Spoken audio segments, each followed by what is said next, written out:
Knowledge comes from experience. Everything else is information.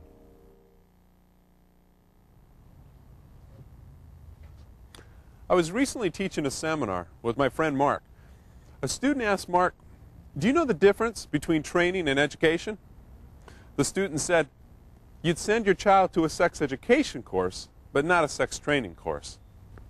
I would submit to you that most of you learned about that subject not through education or training, but by experience and discovery.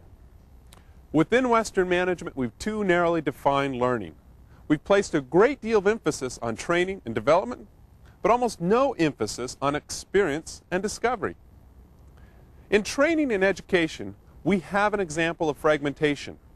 In keeping with the reductionist approach, we separated learning from work, split it out separately into training rooms and schools. And these classrooms are led by an instructor who knows more about the subject than the students.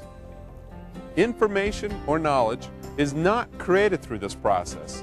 It is merely distributed from teacher to student, and often no further. An alarming percentage of information shared in classes never makes it any farther than students' notepads. Discovery is another way to learn. Rather than just a process by which information is dispersed, experience and discovery is a process in which new knowledge can be generated and information actually created. It is not obvious that we can accomplish the most important learning through lectures. Parents learn that some things they just can't tell their teenagers. Some things have to be learned through experience. Of course, you can't tell parents that. They too have to learn through experience.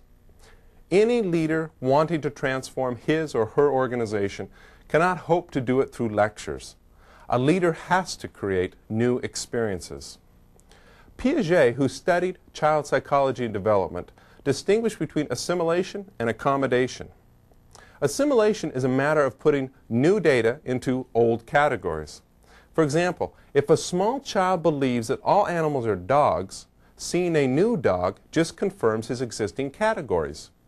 Any new dog he encounters becomes new data that gets filed into his old category that is labeled dog. This kind of learning is assimilation.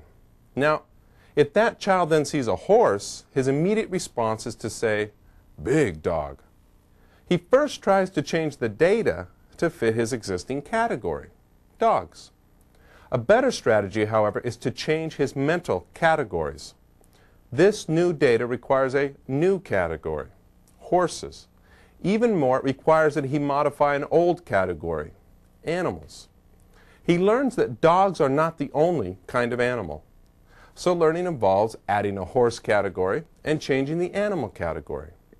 This kind of learning is accommodation and is more powerful than simply assimilating new data. The idea that for a new object we might have to create a new concept, perhaps a new method of thinking, is deeply repugnant to us.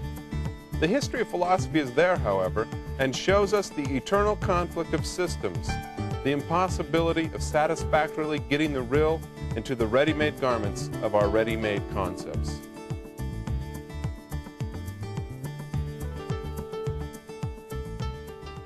We are childlike in one way.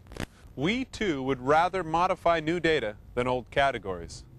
But in terms of learning, it is far more powerful to make revisions to our categories of thought and methods of thinking.